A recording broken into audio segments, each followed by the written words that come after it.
Uy, mga kaibigan. Ngayon, may ipapakita ako sa inyo na baka nakakalimutan nyo na sa kusina nyo, ang clove water. O, itong maliit na spice na ito, ang dami palang pakinabang sa kalusugan, at ikukuwento ko lahat sa inyo.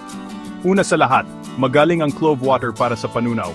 Ilublob lang ang ilang piraso ng clove sa tubig, magdamag at inumin ito sa umaga para mawala ang kabag at gumanda ang tiyan.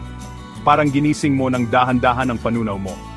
Sunod, pag-usapan natin ang kakayahan nitong labanan ang pamamaga.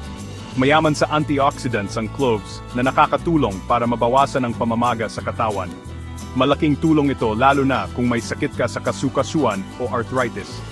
Parang natural na pain reliever ang clove water. May problema ba sa bad breath? Ito na ang bagong solusyon mo, ang clove water. Pinapatay nito ang bakterya sa bibig dahil sa antimicrobial properties nito, kaya fresh na fresh ang hininga mo.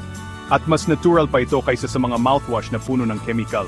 At hindi ko pwedeng kalimutan ang benepisyo nito sa immune system. Ang clove water ay puno ng vitamins at minerals na nagpapalakas ng depensa ng katawan. Kaya kung gusto mong maging malusog, lalo na ngayong panahon ng trangkaso, ito ang inumin para sa iyo. At panghuli, ang clove water ay nakatulong din sa pag-regulate ng blood sugar levels. Para sa mga may diabetes o pre-diabetes, mainam na isama ang clove water sa araw-araw na routine.